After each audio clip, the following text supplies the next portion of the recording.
بسم اللہ الرحمن الرحیم۔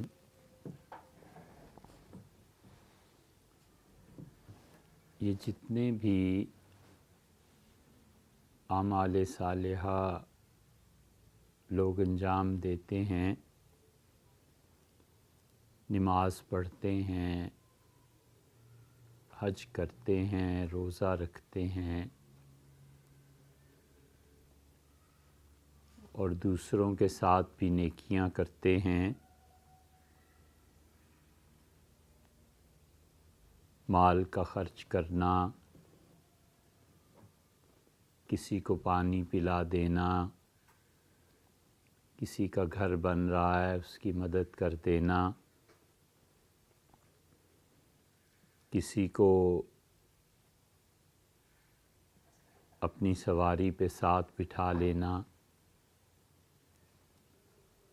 یہ جتنے بھی نیکی کے اعمال اور اخلاقیات ہیں، در حقیقت یہ تمام فروعی کام ایک اصل کے تابع ہیں۔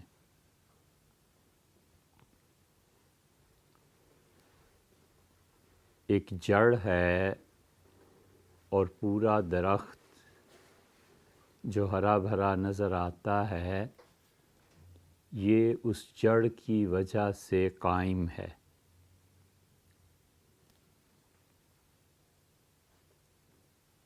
اور تمام وہ نیکی کے اعمال جن کا شریعت حکم دیتی ہے اور وہ اسلام کے تحت ہیں اور جو ایمان کے تحت ہیں، دونوں میں فرق ہے۔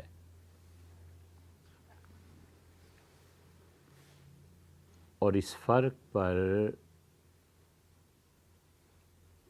روشنی ڈالنے والی وہ حدیث ہے جس میں یہ بات آئی ہے کہ حضرت رسالت پناہ صلی اللہ علیہ وسلم ایک مرتبہ مال تقسیم فرما رہے تھے، سونا، چاندی، گھوڑے، اونٹ۔ صحیح بخاری میں آتا ہے کہ حضرت سعد رضی اللہ عنہ کا ایک دوست مالی تنگ دستی اور دشواری میں مبتلا تھا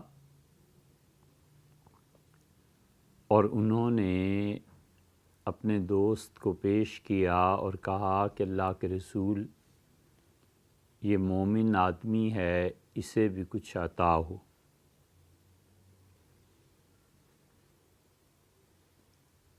تو رسول اللہ صلی اللہ علیہ وسلم نے فرمایا کہ او مسلمن یا سعد،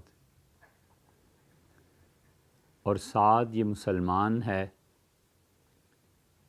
تو انہوں نے پھر کہا کہ مؤمنن، مومن ہے۔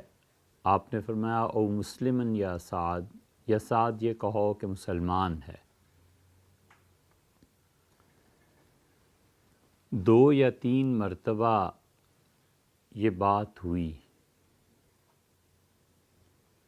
اور سعد رضی اللہ عنہ نے 2 یا 3 مرتبہ یہ عرض کیا کہ یہ مسلمان ہے،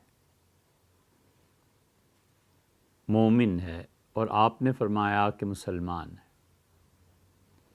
ایمان کا تعلق عقیدے سے اور وہ دل کی چیز ہے، اور اسلام کا تعلق انسان کے ظاہری اعمال سے اور وہ دیکھنے میں آتی ہے۔ تو انہوں نے گویا یہ کہا کہ اللہ کے رسول، اس کے دل میں ایمان ہے، اور آپ نے فرمایا کہ او مسلمن یا سعد یہ کہو کہ مسلمان ہیں، کہ ظاہری اعمال میں نظر آتے ہیں۔ اس لیے یہ جتنا دین اور اس کے تقاضے عقیدے کے مطابق ہیں، وہ عقیدہ انسان کے اندر پوشیدہ ہے، اور جو ظاہری اعمال ہیں یہ سب کے سب اسلام ہیں، اور یہ اسلام اور ایمان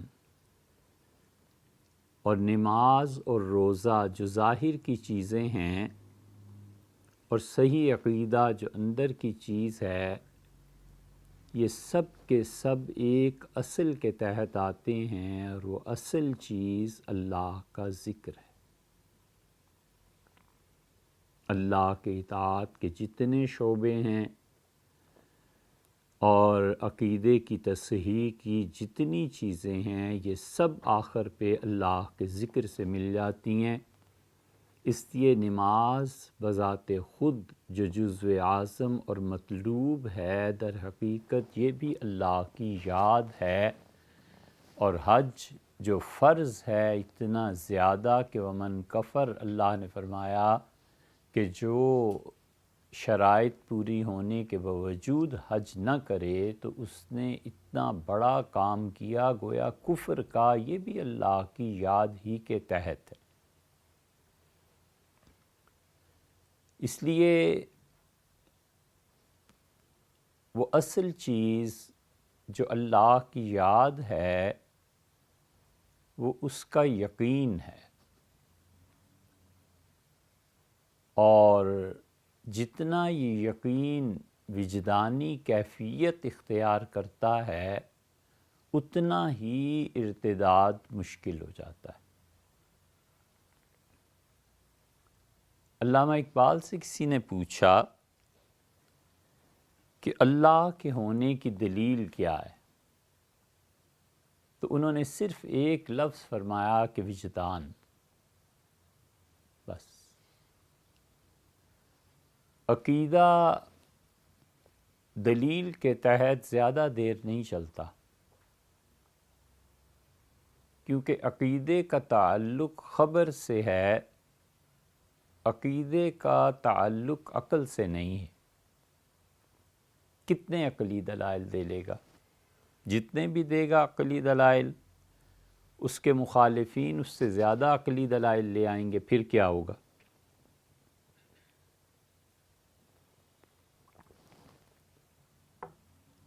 مشاہدہ اور اتنا اللہ کا ذکر کہ شعور مشاہدے کی شکل اختیار کرے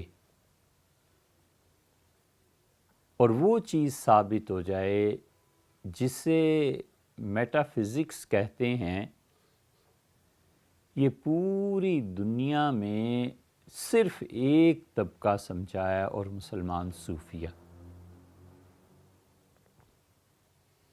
فیثاغورس سے لے کے افلاطون تک جتنے یہ فلسفی تھے، انہوں نے جب زمانے کی تشریح کی اور جب اس میدان میں وہ اترے ہیں تو انہوں نے زمانے کی حقیقت کو اس طرح سے نہیں جانا جس طرح سے زمانے کی حقیقت کو مسلمان فلاسفہ نے جانا تھا،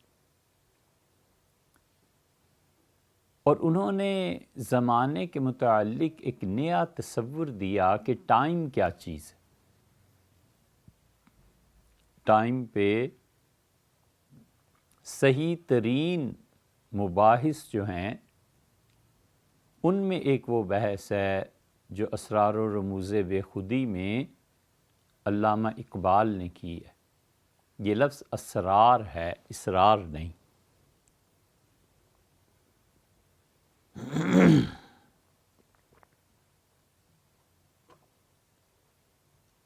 اور صحیح ترین جن لوگوں نے سمجھا ہے، اسی لیے جب وہ فرانس گئے اور برگساں سے ملے تو اس نے ٹائم کو ڈسکس کیا علامہ سے کہ ٹائم کیا ہے، اور ظاہر ہے کہ فلسفے کے پیچیدہ ترین مسائل میں سے ایک یہ مسئلہ ہے۔ تو انہوں نے جب وہ حدیث سنائی کہ حضرت رسالت پناہ صلی اللہ علیہ وسلم نے ٹائم کو برا کہنے سے منع فرمایا ہے کہ اللہ کہتا ہے کہ میں خود ٹائم ہوں، تو اٹھ کھڑے ہوئے اور کہنے لگے کہ کیا واقعی انہوں نے کہا ہاں ہاں حضرت رسالت پناہ صلی اللہ علیہ وسلم نے بتایا ہے۔ وہ حیران رہ گئے کہ اتنی بڑی بات ارشاد فرمائی تھی۔ تو ٹائم کی جو تشریح وہ کرتے تھے اس میں مسلمان فلاسفہ نے تبدیلی کی۔ ہم کسی بھی ایسے مادے میٹر کا تصور ہی نہیں کر سکتے جو ٹائم کے بغیر ٹائم نہ ہو۔ کوئی کسی بھی مادے کے متعلق کہے، اور اسلامی دنیا میں اور تو اور شیخ الاسلام ابن تیمیہ رحمۃ اللہ علیہ جیسے آدمی نے اس مقام پر پہنچ کے لغزش ہوئی ہے شیخ سے بھی رحمہ اللہ، اس کو صرف ایک ہی طبقہ سمجھا اور مسلمان صوفیہ۔ اس لیے جب وہ بات کرتے ہیں زمانے کی، اور زمانے میں شعور کا اتنا زیادہ بڑھ جانا کہ شعور خود زمانے کے ساتھ مل کے ایک مادیت کی چیز کو پیدا کر دے، یہ سوائے مسلمان صوفیہ کے اور کوئی نہیں سمجھا۔ اللہ تعالیٰ ان کی قبروں کو روشن رکھے۔ انہوں نے اتنے بڑے بڑے مسائل حل کیے کہ بلا خوف تردید ہم کہتے ہیں کہ جہاں پر میٹا فزکس کی بات حضور اقدس صلی اللہ علیہ وسلم خود کرتے ہیں، اور جہاں ان پر یہ کیفیت طاری ہوتی ہے، یہ سارے محدثین اور مفسرین نہیں سمجھ پائے، بس صوفیہ اسے سمجھ پائے۔ وہ اتنے بڑے لوگ تھے اور معرفت خداوندی اتنی انہیں حاصل تھی کہ وہ وجدان پر چلتے تھے۔ وجدان کا مطلب یہ ہے کہ اندر سے خود یقین کی طاقت کا اٹھنا۔ کتنی طاقتیں ہیں جو ہمارے اندر سے اٹھتی ہیں اور ہمارے پاس کوئی دلیل نہیں۔ اب ایک آدمی ہے، اسے جامنی رنگ پسند ہے، دوسرا آ کے کہتا ہے کہ یہ بھی کوئی رنگ ہے۔ ایک آدمی ہے اور وہ کہتا ہے کہ مجھے آڑو کا پیچ کا رنگ یہ والا پسند ہے، دوسرا کہتا ہے کہ یہ تو عورتوں کے رنگ ہے۔ اس کے اندر سے وجدان ہے جو اسے کہتا ہے کہ یہ چیز پسند ہے۔ اب جو مرضی کرتے رہو، اس کے پاس کوئی دلیل نہیں ہے سوائے اس کے کہ اسے یہ پسند ہے۔ انسانی وجدان بڑی بڑی اپنے آپ کو منوانے والی چیز ہے۔ کسی بچے کو والد سے زیادہ تعلق ہے، والدہ سے کم ہے، تو یہ اس کے اندر کی ایک چیز ہے، اب اس کو کس دلیل سے بدلنا ہے؟ دیتے رہو دلائل، حتیٰ کہ دلائل اس محبت کے معاملے میں کمزور پڑ جائیں گے اور نصیحت ناگوار گزرنے لگے گی، اور وہ جو اندر کا وجدان ہے نا، وہ سب سے مؤثر ہوگا۔ ایک آدمی کے اندر یہ طاقت ہے یقین کی، اور وہ کہتا ہے کہ اللہ ہے۔ اب اس وجدان کو جتنے مرضی دلائل دے دو، یہ نہیں اپنی جگہ سے ہلتا۔ علامہ اقبال یہ کہتے تھے۔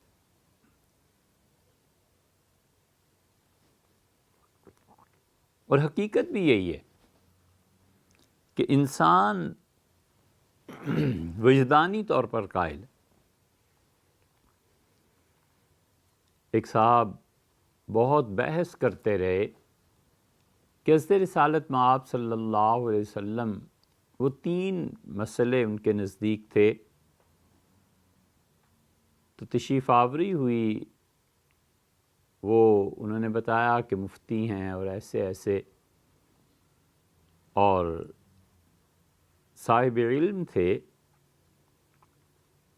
انہوں نے کہا کہ انبیاء علیہ الصلوۃ والسلام کی نیند ناقض وضو ہوتی ہے، وضو سے ٹوٹ جاتا ہے ان کا۔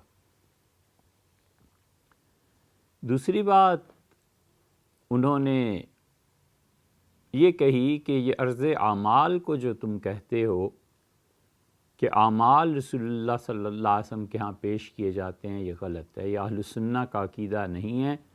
یہ اہل تشیع کا عقیدہ تھا اور تم جو کہتے ہو یہ ادھر سے آیا۔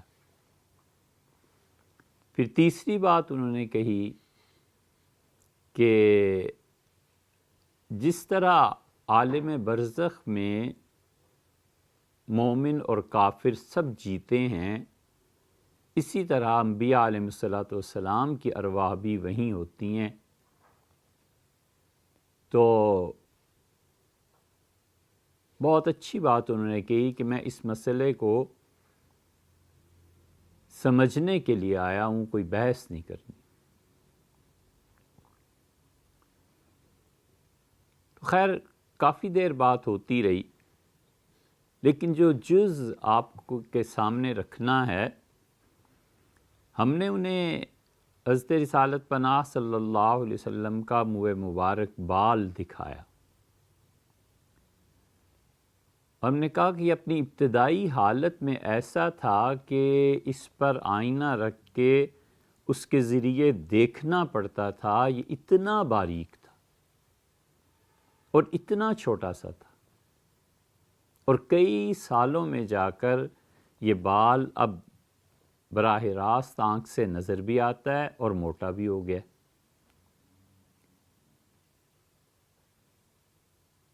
تو ہم نے کہا اس کو دیکھنے سے، اس کے مشاہدے سے جو یقین بنا ہے کہ حضرت رسالت پناہ صلی اللہ علیہ وسلم کی حیات طیبہ عام افراد کیا خواص سے بھی اخص ہے، بہت زیادہ اس میں طاقتور زندگی ہے، اتنی کہ ایک چیز ان کی باقی رہ گئی، بال، اور وہاں تک ابھی بھی زندگی کا اثر آ رہا ہے، اس کو کیا کریں؟ سب دلائل آپ کے ایک طرف، یہ جو وجدان کہتا ہے نا یہاں پہ پہنچ کے، اور جو مشاہدہ بتا رہا ہے، اس کا کیا رد ہے؟ اس پہ پھر نہیں بولے وہ۔ یہ وہ چیز ہے کہ انسان کو یہ وجدان کی کیفیت اور یہ سب چیزیں حاصل ہو جاتی ہیں جب اس کو اللہ کا ذکر اور اس کی دولت نصیب ہوتی ہے۔ اللہ کے ذکر کے معنی ہیں اللہ کی یاد، اور اللہ کی یاد جب دل سے حاصل ہوتی ہے تو اس کا اعتبار ہوتا ہے، اور جب دماغ سے حاصل ہوتی ہے تو دماغ کا اعتبار کم ہے اور دل کا اعتبار زیادہ ہے۔ اور حقیقت میں اللہ کی یاد کا تعلق دل ہی سے ہے، دماغ سے نہیں۔ اب خود غور کریں کہ جتنی چیزوں کا تعلق دل سے ہے اس میں خلل واقع نہیں ہوتا۔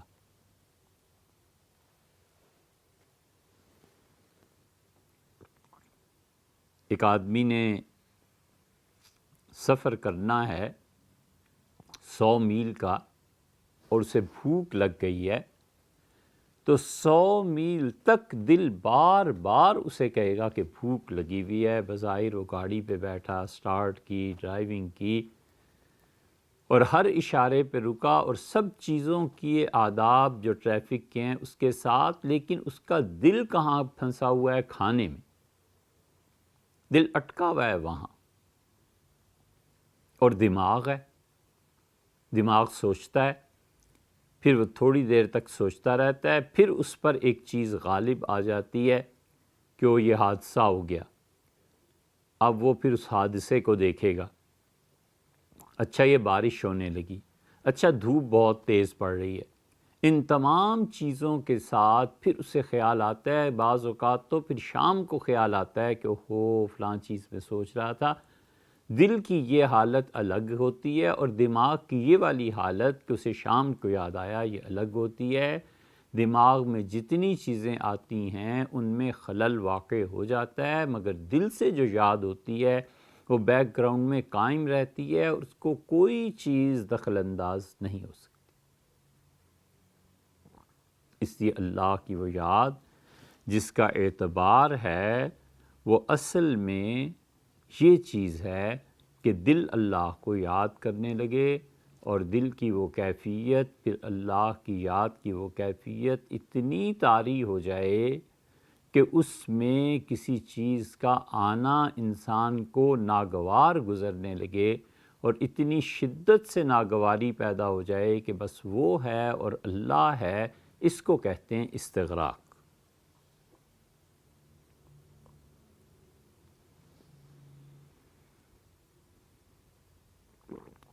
روح ڈوب جاتی ہے. اور اس استغراق کی کیفیت میں اللہ کا جو دوست ہوتا ہے، خدا کے حقیقی دوست، وہ ہوتے ہیں جو اللہ کی نافرمانی سے دور رہتے ہیں، کیونکہ اسے اللہ کی محبت سے اتنی فرصت ہی نہیں ہے کہ وہ خدا کی نافرمانی کی طرف جا سکے. اس لیے آدمی کو خود اپنی حالت پر غور کرنا چاہیے کہ ایک چیز ہوتی ہے کہ گناہ کے چھوڑنے کا تصور بھی اسے اداس کر دے.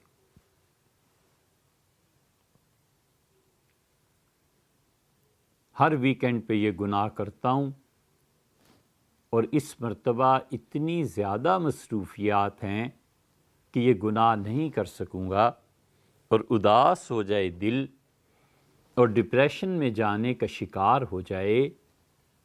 اس کا مطلب یہ ہوا کہ یہ آدمی بجائے اس کے کہ اپنے نفس کو ڈانٹتا، یہ اس حد تک گناہ میں دھنس گیا ہے کہ گناہ سے بچنے کی کوشش اسے گراں گزرتی ہے اور افسردہ کرتی ہے، اور سوچتا ہے کہ ویکنڈ کا یہ گناہ چھوڑنے کی بجائے اسے کر لوں، اور جتنی بھی اہم ترین کام اور ضرورت پیش آئی ہے اسے کہیں آگے پیچھے کر دوں.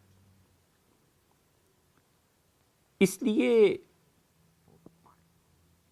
جن لوگوں کے اخلاقیات اور جن لوگوں کے گناہوں سے بچنے کی تدبیر اتنی ہوتی ہے کہ لوگ نہ دیکھ پائیں، اس کا تو پھر مطلب یہ ہوا کہ اس آدمی کی تنہائی گناہوں سے پر ہے، اور ڈرتا اس بات سے ہے کہ گناہ پر گواہ زیادہ قیامت میں نہ پیش آ جائے. یہی ہوا نا، ریاکاری ہوئی. اور ریاکاری سے توبہ کب ہوتی ہے؟ اس سے تو بہتر تھا وہ گناہ کر گزرتا.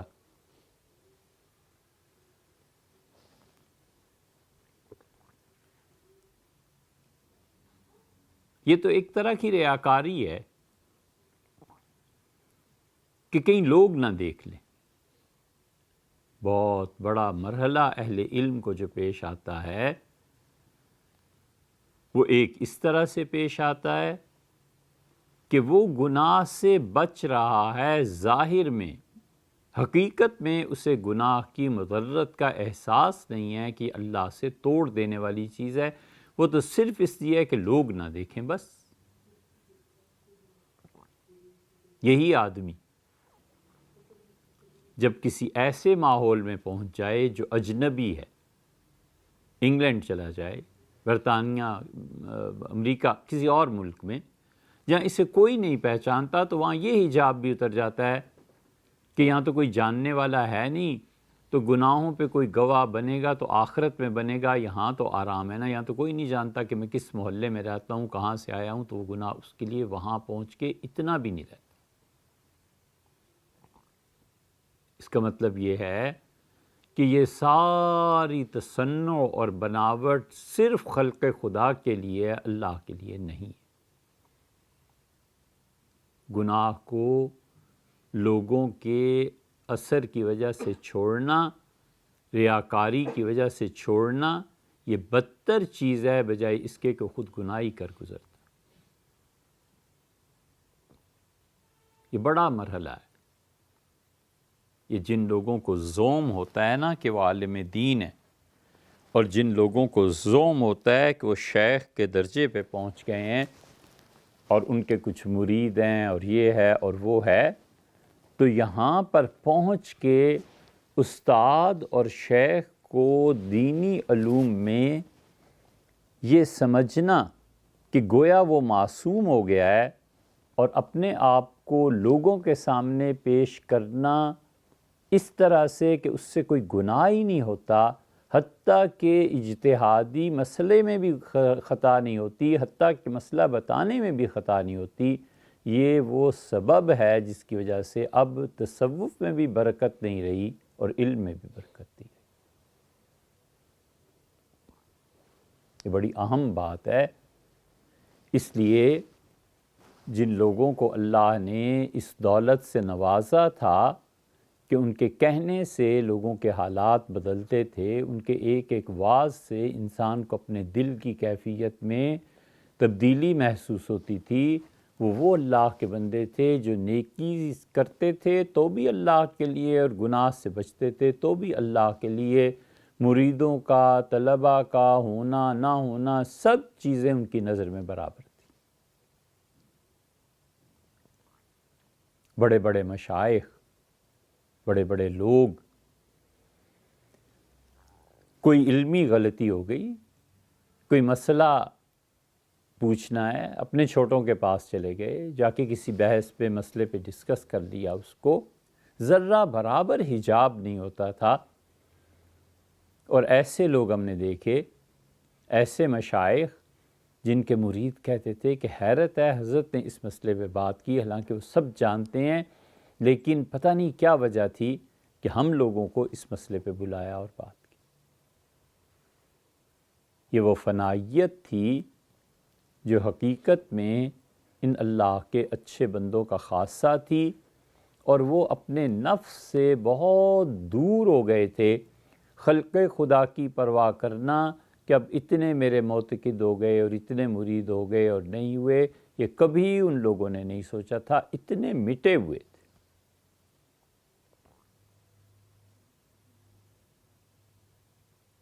ایک مرتبہ ہم نے اپنے حضرت سے پوچھا، حضرت ابو الحسن علی ندوی رحمۃ اللہ علیہ سے،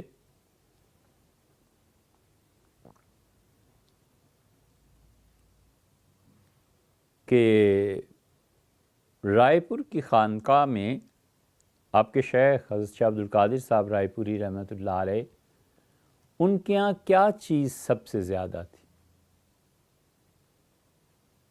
بس یہ فرمایا کہ اپنے آپ کو مٹا دینا۔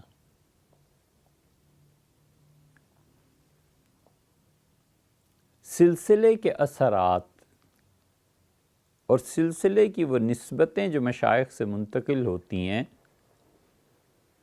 رائے پور کے سلسلے میں بہت بڑی چیز جو ان میں ایک ایک فرد میں منتقل ہو گئی تھی، وہ یہی تھی کہ اپنے آپ کو مٹا دے۔ اس لیے پھر حضرت رحمۃ اللہ اس کی تشریح فرمائی، تھوڑی سی خاموش ہو گئے اس سوال جواب کے بعد کافی دیر، اور پھر فرمایا کہ رائے پور میں حضرت کی مجلس ہوتی تھی، اور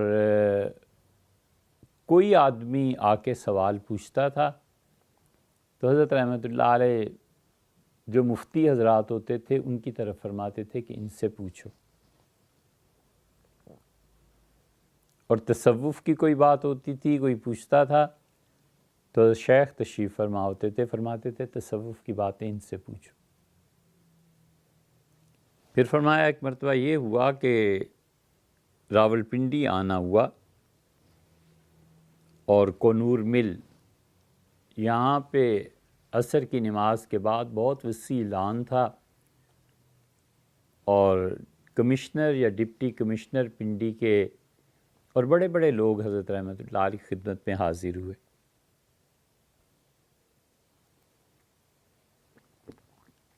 اور سب خاموش بیٹھے ہوئے تھے،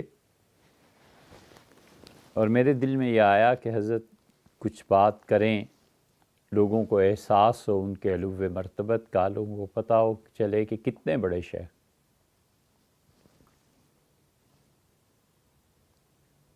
تو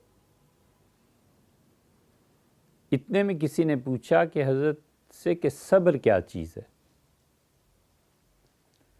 تو حضرت نے میری طرف اشارہ فرمایا کہ ان سے پوچھو۔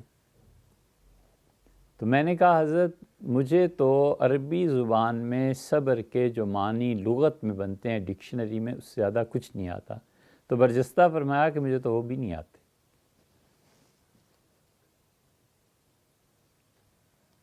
یہ اللہ کی یاد نے اتنا فنا کر دیا تھا، کچھ فرق نہیں پڑتا تھا اللہ کے سامنے اس حضوری کی کیفیت کی وجہ سے کوئی فرق نہیں پڑتا تھا کہ شہرت ہوئی نہ ہوئی، تمنا ہی نہیں، وہ جانتے ہی نہیں تھے اس چیز کو کہ اسے کہتے کیا ہیں شہرت کو۔ ہمیشہ ان لوگوں کا تذکرہ کرتے تھے جن کے مجاہدوں نے اس حد تک پہنچایا کہ بات کی مقبولیت اور مرجع جو تھا وہ حقیقت میں اس ابتدائی مجاہدے کی برکات تھی۔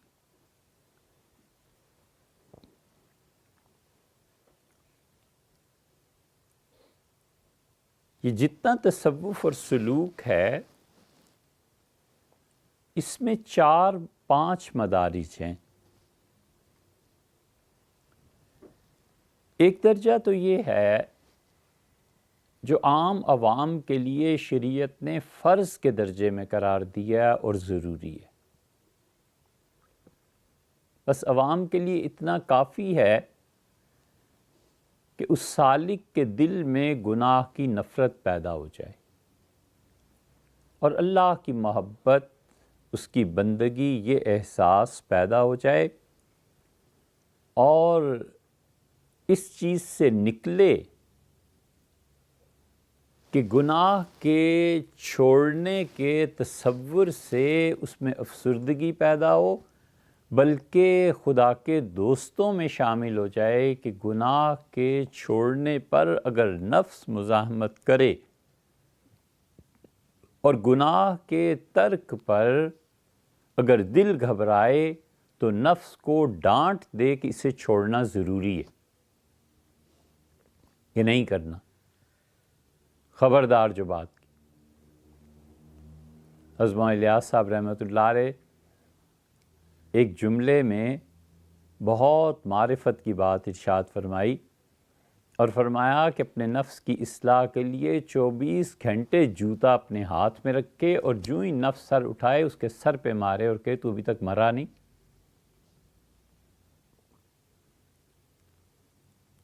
وہ جو نفس کو ڈانٹنا ہے نا، یہ آدمی کو اللہ کے مقبول بندوں میں شامل کرتا ہے، اور جو کفر تک پہنچاتا ہے نفس، وہ گناہ کو ترک کرنے کا جو تصور ہے اس سے آدمی کو گھبراہٹ ہونے لگے کہ اگر یہ گناہ میں نے نہ کیا والعیاذ باللہ تو پتہ نہیں کیا قیامت ٹوٹ پڑے گی، اگر یہ گناہ نہ ہوا تو پتہ نہیں کیا ہو جائے گا۔ یہ جو اس کو گناہ کے ساتھ اتنا ارتباط اور تعلق پیدا ہو گیا ہے یہ اسے کفر تک پہنچا دیتا ہے۔ اس لیے انسان کو پہلا درجہ عام طور پر جو سلوک میں عام لوگوں کے لیے ہے بس یہ کافی ہے۔ اس کی وجہ سے حسد، بغض، کینہ وغیرہ وغیرہ یہ سب چیزیں نکل جاتی ہیں۔ پہلا درجہ یہی ہوتا ہے اور عوام کو بس اس درجے میں کر دینا کافی ہو جاتا ہے۔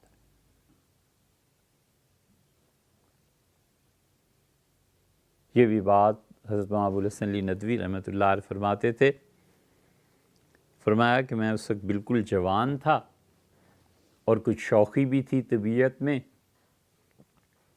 تو ایک مرتبہ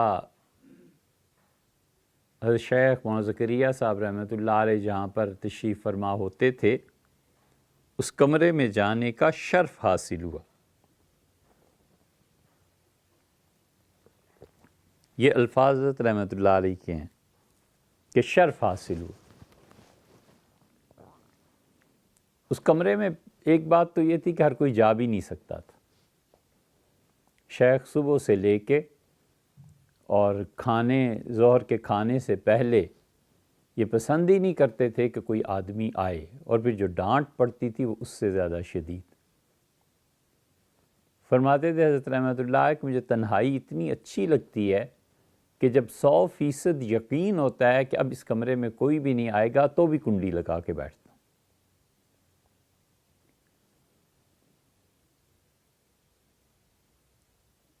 اور کبھی کسی کو اجازت دے دیتے تھے کہ آؤ، اور فرماتے تھے کہ ساری دنیا کے ہنگاموں اور ان ملاقاتوں اور اس سے جان چھڑا کے جب اپنے کمرے میں آتا ہوں لکھنے پڑھنے کے لیے بیٹھتا ہوں تو ایسے جیسے پرندہ اپنے گھونسلے میں آ جائے، اتنی مجھے راحت ہوتی۔ حضرت رحمۃ اللہ نے فرمایا میں اس کمرے میں چلا گیا، یہ شرف حاصل ہوا۔ تو ایک قطعے کی صورت میں حضرت شیخ کے کمرے میں ایک شعر لکھا ہوا تھا کہ فلاں فلاں برائیوں سے اگر نجات چاہیے اور فلاں فلاں اچھی چیزیں چاہیے تو یہ کام کرو۔ تو طبیعت میں اس وقت جوانی اور ذرا شوخی تھی، تو میں نے حضرت شیخ رحمۃ اللہ سے کہا کہ حضرت یہ اتنی چیزوں کو جمع کرنا اور ہاون دستے میں پیسنا اور پھر اس کا مرکب اور مفرد اور یہ چیزیں میرے بس میں تو ہیں نہیں، آپ فرمائیے کہ کہیں یہ بنی بنائی بھی مل جاتی ہے تو برجستہ فرمایا کہ رائے پور چلے جاؤ۔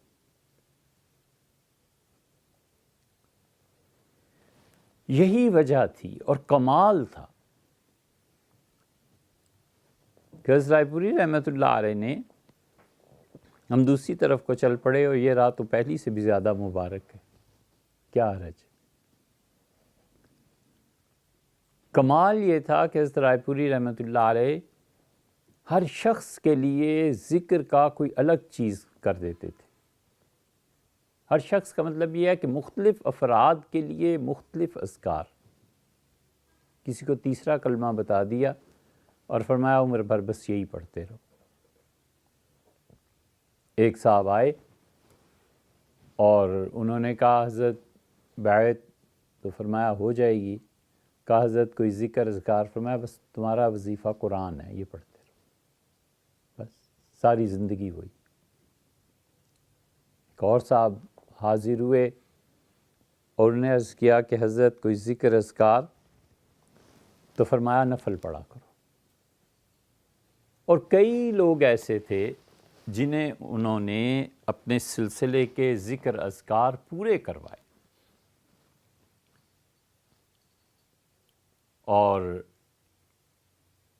ایک نے آ کے عرض کیا جو پہلے سے کہیں سے بیعت تھے، ذکر اذکار یہ سب کچھ کر چکے تھے، اور حضرت رحمۃ اللہ سے آ کے بات کی تو کہتے تھے جب میں نے گفتگو کی تو مجھے پتہ چلا کہ تصوف میں ذکر اذکار میں اور سلوک میں جو سیر ہوتی ہے اور جو لطائف ہیں، ان میں سے شاید ہی کوئی ایسی چیز ہو جو حضرت رحمۃ اللہ علیہ نے خود طے نہ فرمائی۔ میں حیران رہ گیا،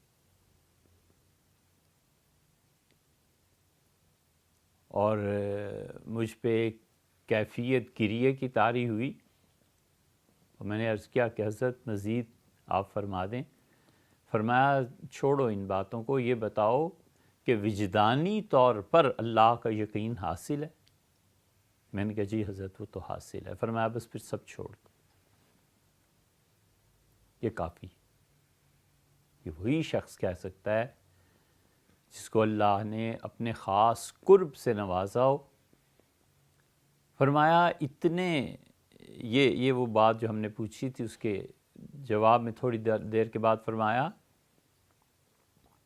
کہ حضرت رحمۃ اللہ علیہ تو حال ہم نے یہ دیکھا کہ جو کوئی آتا تھا بیعت کے لیے فرماتے تھے مولانا الیاس صاحب کے یہاں چلے جاؤ۔ پھر حضرت رحمۃ اللہ علیہ سے سنا کہ مولانا منظور نعمانی صاحب نے بیعت کے لیے کہا، اصرار کیا، عرض کیا، تو حضرت رحمۃ اللہ نے فرمایا مولانا الیاس صاحب زندہ ہیں، دلی میں جاؤ ان کے ہاں رہو۔ تو دہلی چلے گئے اور وہاں سے جا کے پھر لکھا کہ حضرت بہت کچھ ہے یہاں لیکن میری طبیعت اور دل آپ ہی کے ساتھ جڑا ہوا ہے۔ تو تو حضرت نے فرمایا میں نے آپ کو اس لیے بھیجا تھا کہ آپ دیکھیں کہ یہ اللہ کے بندے جنہیں دنیا کچھ نہیں سمجھتی، یہ اپنے مرتبے اور مقام میں اور اپنی سوچ میں کتنے بلند لوگ ہوا کرتے ہیں۔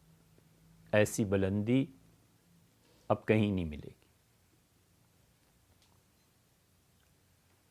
خود اپنا واقعہ سنایا اور فرمایا کہ مولانا الیاس صاحب رحمۃ اللہ علیہ کا آخری مرض تھا اور اس میں پھر ان کا انتقال بھی ہوا۔ تو چونکہ آخری وقت تھا اس لیے ہندوستان میں اکثر مشائخ، اکثر لوگ دلی آ گئے، اور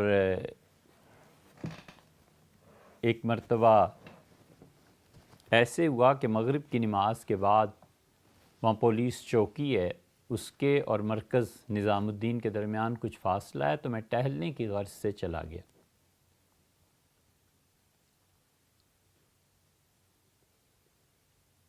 اور تھوڑی دیر میں ایک آدمی بھاگتا ہوا آیا اور کہا علی میاں آپ کدھر؟ میں نے کہا میں ویسے ہی چہل قدمی کے لیے آیا ہوں۔ ان کا مولانا الیاس صاحب یاد کر رہے ہیں، جلدی چلیے۔ تو میں جلدی گیا اور مولانا الیاس صاحب رحمۃ اللہ کمرے میں داخل ہوا تو ان کی حالت یہ تھی کہ وہ اتنا اونچا بول بھی نہیں سکتے تھے کہ دوسرے سے بات کریں، تو مجھے اشارہ کیا، یعنی کان ادھر کرو۔ تو میں نے ان کے ہونٹوں پہ کان رکھ دیے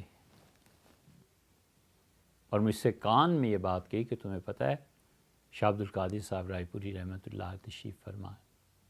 میں نے کہا جی حضرت۔ تو فرمایا لوگوں سے کہو کہ حضرت کی مجلس کو غنیمت جانیں، چھوڑ دیں سارے کام اور حضرت کے پاس بیٹھے۔ کئی مرتبہ حضرت رحمۃ اللہ اپنی مختلف نشستوں میں یہ باتیں کہتے رہے۔ آپ سے یہ بات عرض کرنے کو اس لیے بھی ہے کہ کہیں ریکارڈ میں یہ باتیں یعنی جو براہ راست ہم نے سنی ہے آج تک آئی نہیں، تو یہ ایک ریکارڈنگ ہو جائے گی تو اس کا شاید کسی کو نفع پہنچے۔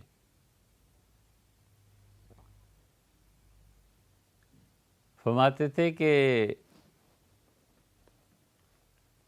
مغرب کی نماز پڑھی اور شیخ کا معمول تھا لمبی نفلیں پڑھنے کا، اور حضرت بہت دیر تک نفل پڑھتے رہتے تھے۔ ایک ایک رکعت میں حضرت شیخ کئی پارے پڑھتے تھے رحمہ اللہ۔ تو اپنے نوافل میں مصروف ہو گئے، اور مولانا الیاس صاحب رحمۃ اللہ علیہ نے سنتوں کے بعد 2 نفل پڑھے یا 4 نفل پڑھے، اور حضرت رائے پوری رحمۃ اللہ علیہ اپنے معمول کے مطابق 2 رکعتیں پڑھیں اور آ کر اپنے بستر پہ بیٹھ گئے۔ تو مولانا الیاس صاحب رحمۃ اللہ نے 2 یا 4 رکعتیں پڑھیں اور سلام پھیرا اور آ کے بیٹھ گئے اور کہا حضرت آپ کی مجلس ہمارے نفلوں سے کہیں زیادہ اچھی۔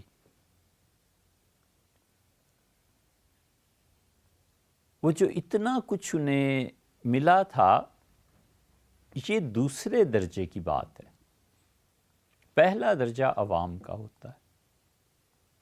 ان کے لیے بس یہ کافی ہے کہ گناہوں سے نفرت پیدا ہو جائے، اور گناہ کی قوت اور شدت جب سر اٹھائے تو اسے ڈانٹا جائے، حتیٰ کہ وہ قوتیں مضمحل ہو جائیں بس۔ اور اس کے بعد دوسرا درجہ آ جاتا ہے، اور وہ ہوتا ہے مجاہدے کے ساتھ اللہ کی طرف سے جذب ہو، اور وہ جذب خدا کی طرف سے جو کھینچنا ہے اس کے ساتھ شیخ جو سلوک ذکر اذکار طے کرائیں وہ بھی ہو۔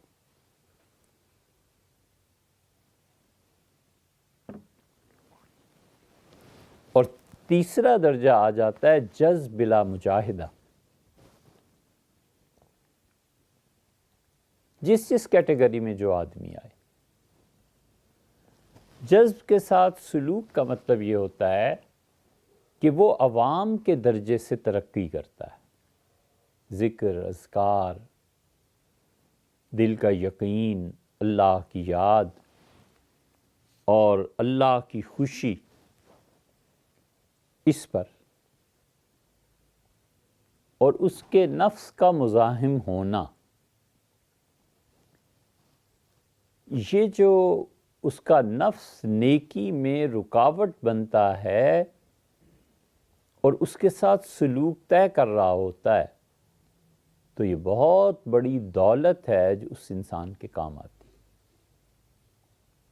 مفتی محمد حسن صاحب رحمۃ اللہ علیہ جامعہ شریفیہ کے بانی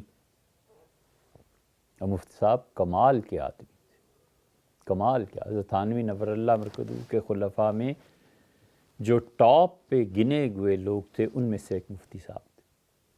حضرت تھانوی رحمۃ اللہ علیہ ایک دن لکھ رہے تھے، مفتی صاحب تشریف لائے، حضرت تھانوی رحمۃ اللہ نے دیکھا اور بلا اختیار فرمایا کہ مفتی صاحب جب امرتسر سے آپ چلتے ہیں نا ٹرین پہ تو آپ کا نور یہاں مجھ پہ پڑتا ہے آ کے۔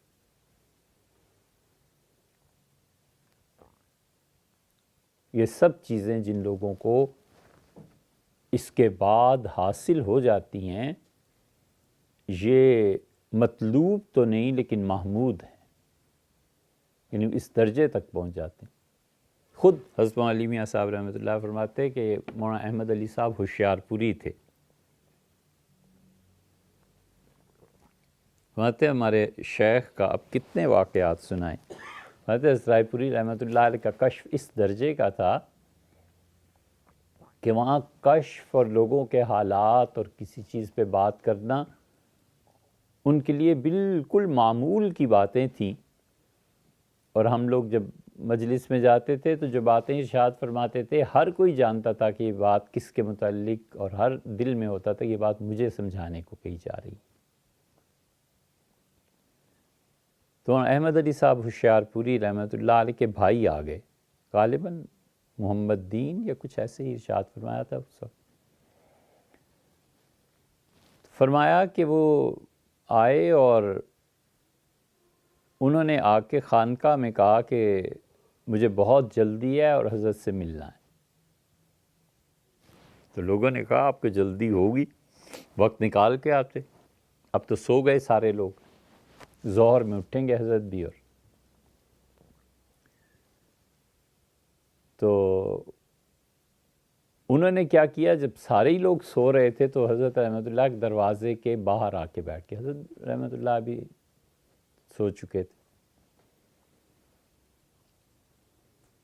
تو معذوری کی وجہ سے کہ بلڈ پریشر بہت زیادہ ہو گیا تھا اور اس کی وجہ سے فالج ہو گیا تھا، جس چارپائی پہ سوتے تھے 5-7 ارد گرد لوگ سوتے تھے کہ کسی بھی وقت کسی بھی وجہ سے خدمت کا موقع ہو تو اسے کیا جائے۔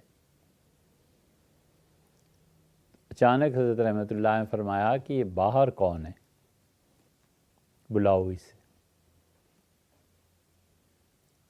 اور ادھر یہ حالت تھی کہ جو ملنے کا طلبگار تھا اس کو شدید کشش، اور وہ بیٹھ گیا دروازے کے سامنے، اس سے کہا اللہ تجھے حضور صلی اللہ علیہ وسلم کا واسطہ ہے، کسی طرح حضرت سے مصافحہ کر لوں، مل لوں۔ تو جو لوگ اندر سو رہے تھے ان میں سے کسی کی آنکھ کھلی تو فرمایا یہ باہر کون ہے، ذرا بلاؤ۔ تو ہم سمجھ گئے کہ اب حضرت رحمۃ اللہ علیہ کو کسی چیز کا معلوم ہوا ہوگا، تو دیکھا وہی مولوی صاحب رو رہے ہیں، اسے اٹھا کے اندر بلایا تو فرمایا اللہ کے بندے یہ کیا طریقہ ہے، دروازہ کھٹکھٹاتے، مجھ سے اجازت لے لیتے، کھولتے، اندر آ جاتے، مل لیتے، کیا ضرورت پیش آ گئی تھی ایسی کہ اللہ تعالیٰ کو حضور صلی اللہ علیہ وسلم کا واسطہ دے کے اور مجھ سے ملاقات کو کہتے۔ یہ سب چیزیں وہاں عام تھیں۔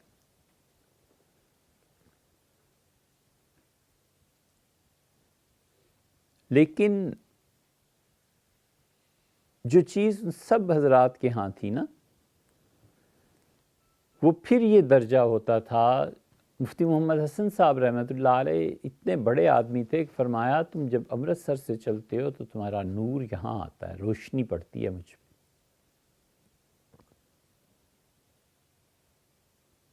مفتی محمد حسن صاحب رحمۃ اللہ علیہ نے کہا حضرت تھانوی رحمۃ اللہ کے انتقال سے چند دن پہلے سب لوگ جمع تھے، تو حضرت تھانوی رحمۃ اللہ نے پوچھا کہ مفتی صاحب کیا حال ہے؟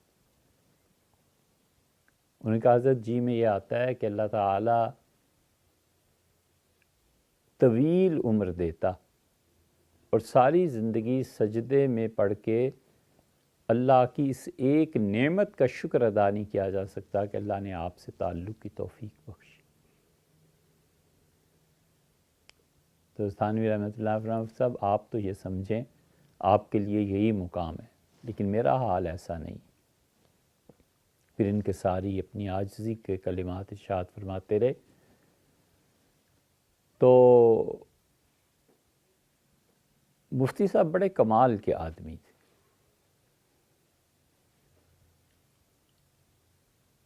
اور یہ عجیب باتیں ان کے ہاں ملتی تھیں۔ ایک دن اپنے مریدوں سے کہنے لگے کہ اللہ کی رحمت کو وصول کرنے کا سب سے زیادہ صحیح لمحہ کون سا ہے؟ کس وقت خدا کی رحمت پوری طرح متوجہ ہوتی ہے اور برس پڑتی؟ اب لوگ حیران، وہ پھر خود ہی ارشاد فرمایا کہ جب نفس نیکی سے روکے تو اس کو ڈانٹ کر نیکی کا کام کرتے رہنا، یہ وہ لڑائی کا موقع ہوتا ہے جب قدرت خداوندی دیکھتی ہے کہ اب یہ کدھر کو جاتا ہے، اور جب وہ گناہ کو چھوڑ کر نیکی کی طرف آ جاتا ہے نا، تو یہ اللہ کی دوستی شروع ہو جاتی ہے۔ اس لیے نفس کا جو مجاہدہ ہے، اور اس میں پھر جو انجذاب باری تعالیٰ کی طرف سے ہوتا ہے، یہ اس سے بڑھیا مقام۔ اتنا مجاہدہ تھا، کوئی شخص اس درجے تک پہنچا ہو مجاہدے کے بغیر، تو وہ خالص جذب ہو سکتا ہے جو اللہ کی طرف سے ہو، وگرنہ مجاہدہ بہت اکثیر ہے جس سے گزرنا پڑتا ہے۔ خود حضرت شاہ عبد القادر صاحب رائے پوری رحمۃ اللہ علیہ کے شیخ شاہ عبد الرحیم صاحب کا جب انتقال ہوا، تو اس کے بعد لوگ زیادہ متوجہ نہیں تھے، لوگ جانتے بھی اتنا نہیں تھے یہ کتنی بڑی شخصیت ہے۔ وہ تو حضرت شیخ جانتے تھے، مولانا زکریہ صاحب رحمۃ اللہ علیہ، اور شیخ لوگوں کو متوجہ کرتے رہے کہ حضرت کے پاس جاؤ، حضرت سے ملو، حضرت ایسے آدمی ہیں، بڑے آدمی ہیں، تب جا کر کہیں عوام کا رجوع اور لوگوں کا رجوع ہوا۔ وگرنہ حضرت رائے پوری رحمۃ اللہ اپنے شیخ کے انتقال کے بعد بس اپنے شیخ کے پرانے خلفاء سے ملنے چلے گئے، اس سے مل لیے، اس سے مل لیے، اس سے مل لیے، وگرنہ حضرت رائے پوری رحمۃ اللہ کو زیادہ لوگ نہیں جانتے تھے۔ یہ بعد میں جو مرجعیت انہیں ملی ہے، اور بعد میں جو لوگ ان کی طرف متوجہ ہوئے ہیں، یہ اس میں ان کی ابتدائی زندگی کے مجاہدوں کو دخل تھا۔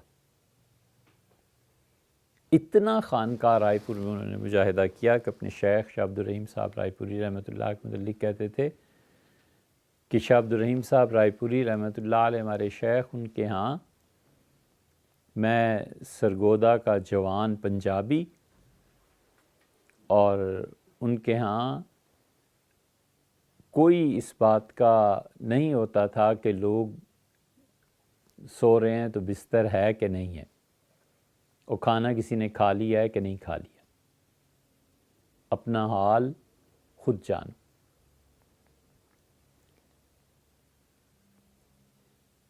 تو جب میں حاضر ہوا پہلی مرتبہ،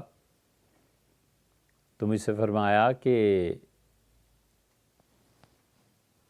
حضرت فرماتے تھے اس وقت دو چیزیں پیش آئیں۔ ایک تو ان کے بھی شیخ مولانا رشید احمد صاحب گنگوئی رحمۃ اللہ علیہ حیات تھے، اور میں گنگو بھی گیا، شیخ کو دیکھا، مولانا رشید احمد صاحب گنگوئی رحمۃ اللہ علیہ۔ اس آخری دور میں بیک وقت جس آدمی کو اللہ نے کمال کا علم دیا تھا، حدیث میں، تفسیر میں، فقہ میں اور تصوف میں، ان چاروں میں کوئی ان کا دوسرا شریک نہیں تھا۔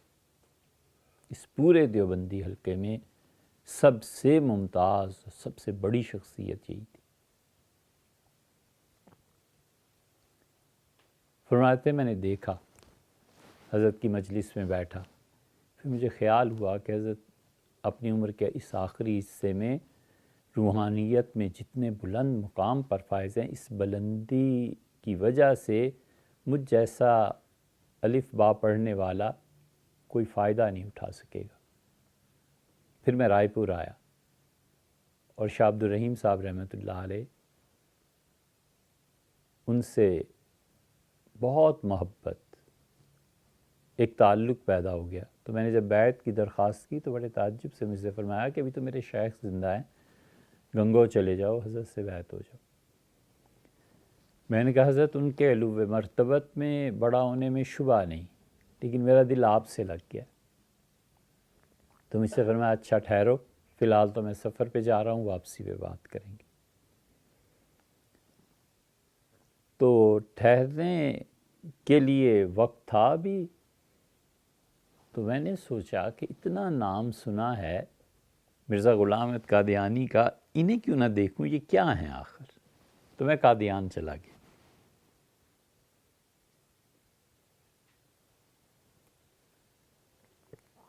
غلام احمد قادیانی کا انتقال ہو گیا تھا، اور ان کے پہلے خلیفہ حکیم نور الدین، حکیم نور الدین زندہ تھے۔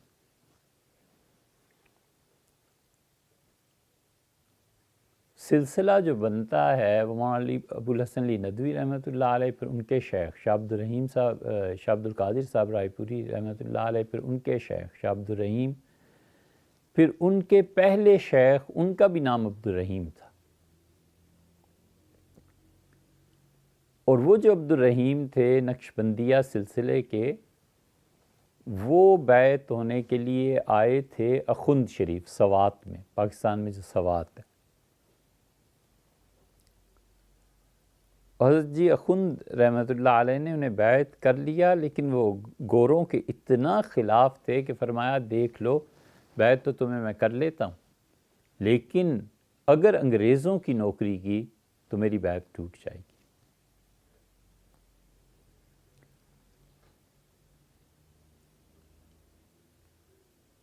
تو میں نے وعدہ کیا کہ انگریزوں کی نوکری نہیں کروں گا۔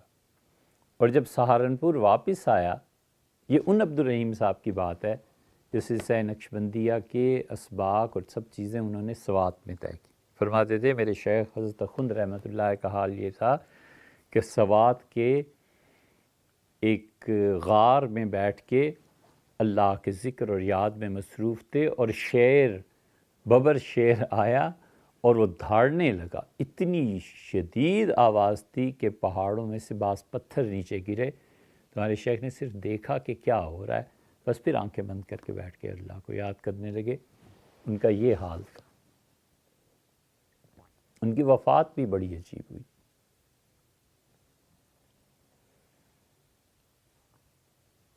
ان کی گھر میں ایک بچی تھی چھوٹی، رقیہ اس کا نام تھا، رو رہی تھی، اور وہ اپنے مریدوں میں بیٹھے ہوئے تھے، تو اندر سے خواتین نے بھیج دیا کہ جاؤ۔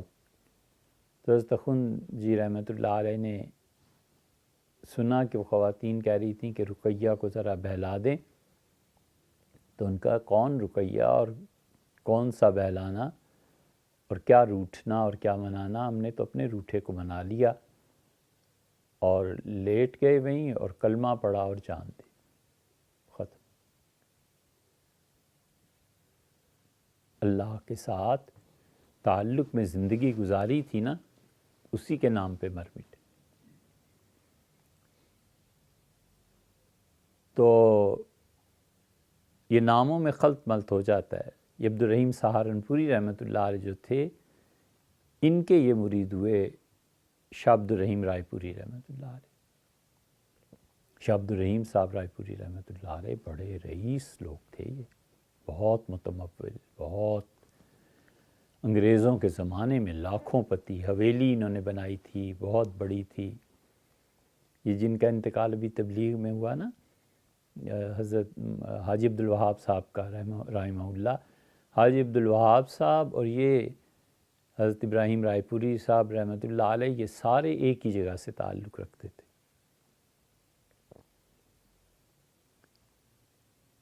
تو عبدالرحیم سہارنپوری رحمۃ اللہ علیہ کہتے تھے میں نے انگریزوں کی نوکری کر لی، حالات سے اتنا مجبور ہوا، پھر میں گیا تو حضرت اخند جی رحمۃ اللہ علیہ میں یہ کمال تھا، مجھے دیکھا اور فرمایا انگریزوں کے نوکر ہو گئے ہو؟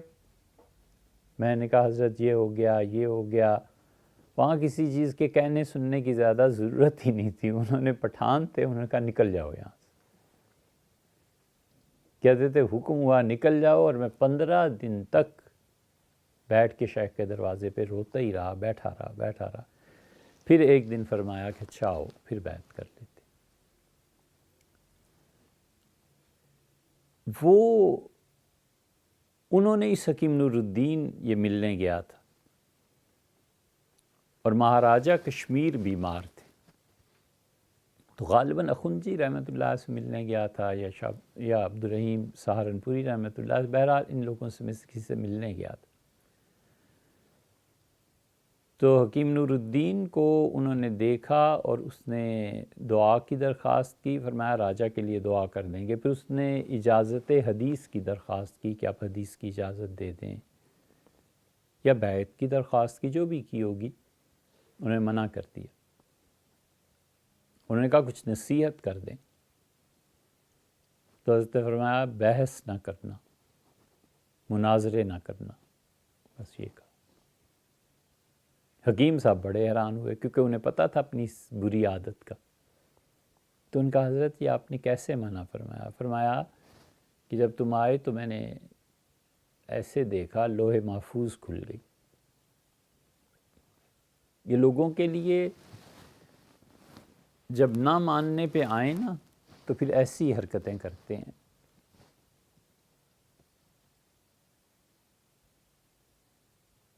لوح محفوظ وہ جہاں خدا نے لوگوں کی تقدیریں لکھی ہیں، کوئی اتنی بڑی چیزیں نہیں ہوتی۔ تکوینیات کی جو دنیا ہے، کتنے ہی لوگ ہیں جنہوں نے یہ کہا کہ اچھا تمہارے ہاں بیٹا ہوگا، یہ نام رکھ دینا، اور اس نے دیکھا کہ کئی مہینے کے بعد جب ولادت ہوئی تو بیٹا ہی تھا۔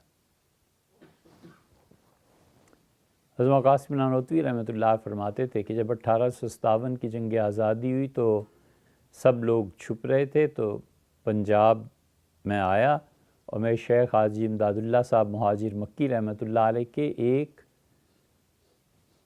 دوست تھے، اور دونوں حضرات میاں جی نور محمد صاحب رحمۃ اللہ سے بیعت تھے۔ تو پنجاب میں تعویذات اور پیروں کا ماننا حدی سے بڑھ گیا تھا۔ تو میں ان کے پاس رہا کچھ دن کہ میرے شیخ کے دوست ہیں، میرے شیخ کا بڑا تعلق تھا، تو کوئی تعویذ لینے آتا تھا تو کہتے تھے کہ چلے جاؤ، کوئی تعویذ نہیں، بیٹا ہوگا پیدا، اور کبھی کہتے تھے بیٹی، اور کبھی کہتے تھے کہ کچھ نہیں ہے، اور ہوتا وہی تھا۔ پھر یہ لوگوں میں مشہور تھا۔ تو میں نے ایک دن ان سے پوچھا تو بڑی قدر کی، مجھ سے فرمانے لگے جب کوئی آتا ہے تو لوح محفوظ کھل جاتا ہے، تو اس کا نام دیکھتا ہوں وہاں تو اسے بتا دیتا ہوں، اس سے زیادہ تو کچھ نہیں۔ یہ بات لوگوں کو بڑی عجیب محسوس ہوتی ہے۔ مدارج السالکین پڑھ رہے تھے ہم، ابن قیم رحمۃ اللہ علیہ کی۔ یہ اب ذرا چبھتی ہے نا بات وہابیوں کو زیادہ۔ مدارج السالکین میں پہلی جلد میں ہی ابن قیم نے لکھا ہے، ابن قیم نے لکھا ہے کہ ہمارے شیخ ابن تیمیہ رحمۃ اللہ علیہ ایک مرتبہ تاتاریوں نے دمشق پہ حملہ کرنا تھا، تو رمضان میں حملہ ہوا، تو حملے کے دن شیخ ابھی لڑائی شروع نہیں ہوئی تھی، رمضان میں ہاتھ پہ کشمش رکھ کے کھا رہے تھے اور گھوڑے پہ چل رہے تھے، اور فوجیوں کو کہہ رہے تھے کہ کھاؤ، روزہ مت رکھو، دیکھو میں نے روزہ نہیں رکھا۔ حضور صلی اللہ علیہ وسلم نے بدر میں روزہ نہیں رکھا تھا بدر کے دن، تاکہ ان تاتاریوں کے مقابلے میں تمہاری قوت کہیں کم نہ پڑ جائے، کھاؤ۔ اور بار بار کہتے تھے کہ آج کا دن ہمارا ہے، فتح ہوگی، اور یقینی طور پہ فتح ہوگی، اور تمہارا دشمن مارا جائے گا۔ تو میں نے چپکے سے شیخ سے کہا کہ آپ انشاءاللہ تو کہہ لیں۔ تو مسکرائے اور فرمایا انشاءاللہ کہہ دیتا ہوں، برکت کے لیے تم نے کہا ہے تو کہہ دیتا ہوں، اور جس شخص نے اپنی آنکھوں سے لوح محفوظ میں لکھا ہوا دیکھا ہو کہ ہم غالب رہیں گے، اس کو کیا کہتے ہو؟ تو یہ چیزیں ہوتی رہتی ہیں۔ تو حکیم نور الدین نے حضرت سے کہا، تو حضرت رحمۃ اللہ نے فرمایا کہ اس نے کہا آپ مجھے بحث نہ کرنے کی نصیحت کرتے ہیں، اس کی آخر وجہ کیا ہے؟ تو فرمایا میں نے تم جب آئے تھے تو لوح محفوظ کھول دی گئی میرے لیے، تو میں نے دیکھا تو وہاں پہ سے پتہ چلا کہ پنجاب میں غلام احمد نام کا ایک آدمی ہے، اور وہ ایسے ایسے دعوے کرے گا کہ نہ رکھے جائیں گے نہ اٹھائے جائیں گے، اس کی تردید بھی مشکل اور اس کی تائید بھی مشکل، اور تم اس کے پہلے خلیفہ بنو گے۔ یہ بحث کرنے کی جو عادت ہے نا، یہی تمہیں وہاں لے جائے گی گمراہی کی طرف، یہ نہ کر۔ اس نے پھر اجازت حدیث کی، ان چیزوں کی درخواست کی، تو فرمایا میں نہیں چاہتا میرے شاگردوں میں کوئی ایسا گمراہ۔ خود نور الیقین کے نام سے کتاب لکھی ہے اپنے حالات پہ حکیم نور الدین نے، وہ پڑھیے تو اس میں انہوں نے شاہ عبد الغنی صاحب رحمۃ اللہ علیہ کا تذکرہ کیا۔ تو یہ سب کیفیات اس مجاہدے کی وجہ سے ہوتی ہیں جس سلوک میں مجاہدہ شامل ہوتا ہے، اور مجاہدہ اتنا تھا کہ حضرت شاہ عبد القادر صاحب رائے پوری رحمۃ اللہ علیہ کہتے تھے کہ 24 گھنٹوں میں ایک روٹی ملتی تھی خانقاہ میں کھانے کو، تو بنگالی ہندوستانی بھائی آدھی کھا لیتے تھے دن کو اور آدھی رات کے لیے رکھ لیتے تھے، اور میں پنجابی جوان سرگودے کا، میرے لیے ایک روٹی کیا چیز تھی، تو ساری دن کو ہی کھا لیتا تھا۔ اور رات کو اور چائے بھی صرف حضرت کے لیے ہی بنتی تھی، جو پتی ہوتی تھی اس میں، اور بھینس تھی ایک، اس کو جو گڑ دیتے تھے وہ گڑ اور پتی، اور کبھی اس میں پانی ڈال کے وہ شیرہ سا بن جاتا تھا، وہ کھا لیتا تھا۔ یہ مجاہدہ تھا۔ اور فرمایا بستر کا کیا ذکر کرتے ہو؟ بستر کا تو حال یہ تھا کہ سفر کے لیے شاہ عبد الرحیم صاحب رائے پوری رحمۃ اللہ علیہ کا گھوڑا ہوتا تھا، اور اس گھوڑے کے بیٹھنے کے لیے کمبل ایک ہوتا تھا تاکہ سردی نہ اسے لگے، تو وہ ایک مرتبہ کمبل پھینکا گیا کہ بہت پرانا ہو گیا، تو میں نے اسے ہی دھو کے غنیمت جانا اور اسی پہ لیٹ جاتا تھا۔ اور زیادہ سردی جب ہوتی تھی تو صف کے ایک کنارے پر اپنے لیٹنے کے بعد اس کنارے کو پکڑ لیتا تھا اور پھر اپنے آپ کو رول کرتا رہتا تھا حتیٰ کہ ساری صف لپٹ جاتی تھی، اور یہ سردیوں کا تھا۔ اور فرماتے تھے کہ مجاہدے کا دور جب گزرا تو کوئی سردی ایسی نہیں پھر گزری جس میں اللہ تعالیٰ نے ایک نہ ایک بستر ضرور دیا، بہت شاندار بستر، ہر سردیوں میں آ جاتا تھا، کوئی نہ کوئی لے آتا تھا، تو میں دیکھتا رہتا تھا۔ چنانچہ ایک دن کھانے گنے گئے، وہ ہستی جس نے پتی اور یہ گڑ کھایا ہو جو بھینسوں کو کھلایا جاتا ہے، تو منظور نعمانی صاحب رحمۃ اللہ علیہ کہتے تھے میں نے گنے تو 23 سالن تھے ایک دسترخوان پہ۔ تو میں نے حضرت سے عرض کیا کہ حضرت 23 سالن ہے، تو ہنس پڑے اور فرمایا کہ مولوی صاحب جب دانت تھے تو چنے نہیں ملے، اب چنے ملے ہیں تو دانت نہیں رہے۔ یہ مجاہدہ ہے، اور اس کی مختلف قسمیں پیش آتی ہیں۔ اس لیے اس مجاہدے کے بعد یا اس کے ساتھ جو یہ کہیے کہ اس مجاہدے کے ساتھ جو سلوک طے ہوتا ہے نا، یہ بڑی پختہ چیز ہوتی ہے۔ عمومی طور پر وہ اولیاء اللہ جن کا فیض پھیلا ہے اور جن کو خدا نے بہت قبولیت سے نوازا ہے، وہ اسی قبیل سے تھے کہ سلوک بھی طے کرتے رہے اور مجاہدہ بھی ہوتا رہا۔ مجاہدہ مادیت میں ہو گیا، اس کی بھی بڑی قسمیں، مجاہدہ علمیت میں ہو گیا کہ علمی کاموں میں پڑ گئے، اور ایک ایک چیز کے ڈھونڈنے کے لیے پوری پوری رات لگ گئی، اور مجاہدہ کوئی الزام لگ گیا، اس کی وجہ سے جو ذہنی کوفت اور تکلیف کا سامنا کرنا پڑا وہ بہت زبردست مجاہدہ ہے۔ اور یہ عام طور پہ ان لوگوں کے ساتھ ہوتا ہے قدرت کی طرف سے جن کو دماغی کام زیادہ کرنا پڑے اور مزاج میں نزاکت ہو۔ وہ تو آنکھ ہوتے ہیں، ایڑی تھوڑے ہی ہوتے ہیں، ایڑی کے نیچے تو پتھر آ جائے کچھ پتہ ہی نہیں چلتا، اور آنکھ میں اسی پتھر کا 1000واں حصہ بھی پڑ جائے تو انسان بے چین ہو جاتا ہے۔ تو جن لوگوں کی طبیعت میں نزاکت اور یہ چیزیں ہوتی ہیں ان کے لیے فکری مجاہدہ یہ بڑی شدید چیز گزرتی ہے، اور اس کے ثمرات، اس کے اثرات پھر آخر زندگی میں ظاہر ہوتے ہیں۔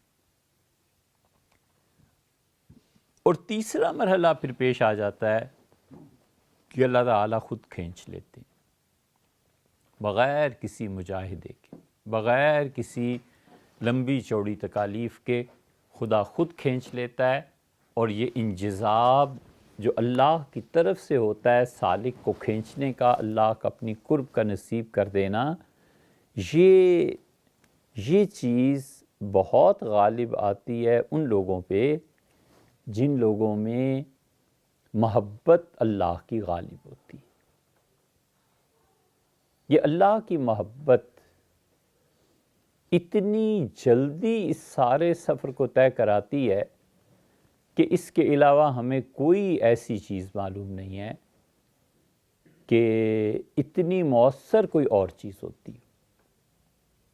اس لیے اللہ کی محبت، اس میں گھل جانا، اپنے آپ کو فنا کر لینا، اللہ کی محبت کی وجہ سے کام کرنا، یہ وہ چیز ہے جس نے انسانوں سے بڑے بڑے کام کرائے۔ اور اللہ کی محبت میں راتوں کو بسر کرنا، اللہ کی محبت میں اور اس کی حضوری میں دن کو گزارنا، اور اللہ کی محبت میں اس بات سے ڈرتے رہنا کہ اگر یہ گناہ کا کام ہو گیا تو اللہ ناراض ہوگا۔ بس یہ ہے بات کہ آدمی پر اللہ کی محبت کا اتنا غلبہ ہو جائے کہ اگر گناہ ہو گیا تو اللہ ناراض ہوگا، اس کی محبت کم پڑ جائے گی، نظر التفات نہیں رہے گی۔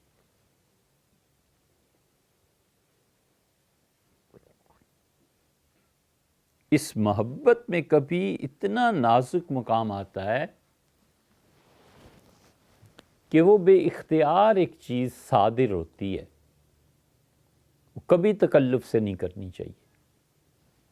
والعیاذ باللہ اگر کوئی شخص تکلف سے اسے کرے گا تو رسوا ہوگا، یقینی طور پہ 100% وہ رسوا ہوگا۔ محبت میں ایک مقام آ جاتا ہے ناز کا۔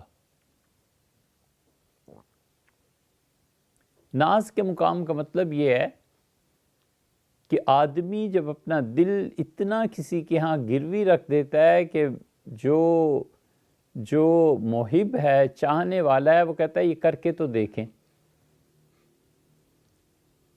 جو واقعہ پیش آیا تھا حدیبیہ میں، جب لوگوں نے کہا رسول اللہ صلی اللہ علیہ وسلم سے کہ عثمان کتنے خوش نصیب ہیں، مکہ چلے گئے، طواف بھی کر رہے ہوں گے، تو حضور صلی اللہ علیہ وسلم نے فرمایا میرا نہیں خیال کہ عثمان مجھے چھوڑ کے طواف کر لے گا، میرے بغیر چلا جائے گا۔ حضرت عثمان رضی اللہ عنہ کو، اور مکہ میں یہ اصول تھا، کوئی سفیر، کوئی بڑا آدمی، اب بھی اصول اسی پہ قائم ہے، دروازہ کھول دیتے ہیں بیت اللہ کا۔ کوئی صدر مملکت چلا گیا، کوئی فلاں فلاں چلے گئے، اس کے اعزاز کی بہترین سب سے بڑی صورت یہی ہوتی ہے۔ اسی اصول کو اس وقت بھی استعمال کیا جاتا تھا، اور کفار مکہ نے حضرت عثمان رضی اللہ عنہ سے کہا کہ آپ طواف کر لیں، تو انہوں نے کہا نہیں، جب تک رسول اللہ صلی اللہ علیہ وسلم طواف نہیں کریں گے میں نہیں کروں۔ یہ محبت ہی تو ہے، یہ تعلق ہی تو ہے۔ اسی لیے ادھر آپ نے فرمایا کہ مجھے نہیں امید کہ عثمان میرے بغیر طواف کر لے گا۔ یہ وہ ناز کا مقام ایک ہوتا ہے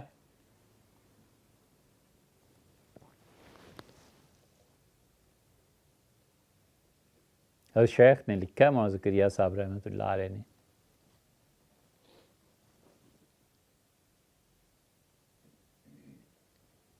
کہ علی میاں تم جانتے ہی ہو جتنی دل کی وابستگی تم سے رہی کسی سے نہیں رہی. بہت بہت اور ان کے کہنے کیا ان کے کہنے ہی کیا. اور شیخ اسما ابو الحسن ندوی رحمۃ اللہ علیہ اتنے پیارے اتنے محبوب تھے، اتنے زیادہ کہ حضرت رحمۃ اللہ خود فرماتے تھے، ہم نے ان کی زبان سے ہی سنا، فرماتے تھے کہ مکہ مکرمہ میں جب مختلف اجلاس مختلف مصروفیات مجھے جانا ہوتا تھا تو میں واپس آتا تھا تو میرے شیخ حضرت رائے پوری رحمۃ اللہ علیہ مجھ سے فرماتے تھے کہ علی میاں سارا دن تم کاموں میں مصروف رہتے ہو، تمہیں اپنے کھانے کی بھی ہوش نہیں رہتی، اور پھر گرم گرم روٹیاں جو کسی چیز میں لپیٹ کے رکھی ہوئی ہوتی تھی مجھے دیتے تھے، فرماتے ہیں میں نے تمہارے لیے رکھ لی تھی. اور جب میں رائے پور خانقاہ میں جاتا تھا تو خاص طور پہ باورچی کو بلا کے کہتے تھے کہ چاول پکانا ضرور، کیونکہ علی میاں آئے ہیں تو وہ چاول پسند کرتے.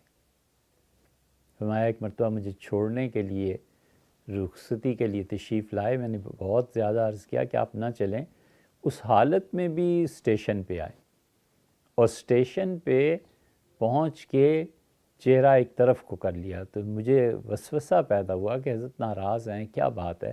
تو جب ٹرین چل پڑی تو میں نے پھر مڑ کے دیکھا تو چہرہ اس طرف کیا ہوا تھا اور رو رہے تھے. ایک مرتبہ میں نے عرض کیا، بہت واقعات سنائے. ایک مرتبہ یہ آکسفورڈ یونیورسٹی میں ہم حاضر ہوئے تھے تو آکسفورڈ یونیورسٹی کے مہمان خانے میں یہ بات سنائی تھی. فرمایا ایک مرتبہ میں حاضر ہوا تو میں نے یہ احساس کیے بغیر کہ کیا گزرے گی یہ عرض کر دیا کہ فلاں وقت جانا ہے. تو میرا ہاتھ پکڑ لیا اور مجھ سے کہنے لگے اتنی جلدی چلے جاؤ گے، اتنی جلدی ہمیں چھوڑ دو گے. شیخ کہتے تھے کہ شیخ نے لکھا ہے کہ اتنی وابستگی دل کی علی میاں تمہارے علاوہ کسی سے نہیں رہی. تو وہ محبت ہی کا اثر ہم نے دیکھا. آخری ہفتہ شیخ کی زندگی کا تھا مدینہ منورہ میں، اور مکہ مکرمہ میں حضرت بھی تھے، اور عصر کی نماز کے بعد عصر وہاں جلدی ہو جاتی ہے، لیکن وہاں اس دن عصر سب حضرات ہیں، شیخ جا بھی نہیں سکتے تھے حرم شریف، بہت زیادہ ضعف اور کمزوری ہو گئی تھی. تو علی میاں صاحب رحمۃ اللہ علیہ دو زانو بالکل ادب سے بیٹھے رہے، اور شیخ بار بار انہیں نگاہ اٹھاتے تھے، دیکھتے تھے، پھر دیکھتے تھے، پھر دیکھتے تھے. خیر یہ تو ایک اور باب چل پڑا، لیکن اللہ کی جو محبت ہے اس سے مؤثر چیز کوئی نہیں. سب سے مؤثر چیز یہ ہے کہ انسان کے جتنے بھی حالات گزرتے ہیں نا، نفس کی جو امارگی ہے اس پہ عمل کرنا گناہ ہے. بس گناہ کس کو کہتے ہیں؟ گناہ کہتے ہیں نفس امارہ کی اطاعت کو. اس اطاعت کو جب ٹھکرا دیتا ہے تو قرب خداوندی حاصل ہوتا ہے. اتنی سی تو بات ہے. اس لیے گناہ سے بچنے کی کوشش پر جب گرانی ہونے لگے، گناہ سے بچنے کی کوشش پر جب پریشانی ہونے لگے تو سمجھ لینا چاہیے کہ میں ڈوب چکا ہوں. اگر یہ گناہ نہیں کروں گا تو ہوگا کیا؟ آج تو گھر میں شادی ہے، بچے بچیاں سب جمع ہوں گے، بہویں ہیں، داماد ہیں. وہ جو روز شام کو پینے پلانے کا موقع تھا وہ کہاں ملے گا؟ تو وہ سردار، وہ خان، وہ چودھری، وہ بڑا آدمی کسی دوست کو کہتا ہے کہ یار اپنے یہاں ذرا کر لینا، رات کو میں تمہارے یہاں آ جاؤں گا. اب اس سے پریشانی ہے کہ جو گناہ سے بچنا ہے یہ کیسے ہو سکتا ہے؟ گناہ تو وہ کرنا ہی کرنا ہے نا. تو یہ جو گناہ سے بچنے کی پر اسے افسردگی طاری ہو رہی ہے، یہ اپنے نفس امارہ کی پیروی. اس لیے نفس مزاحمت کرے گناہ میں، یہ پٹرول ہے گاڑی کا۔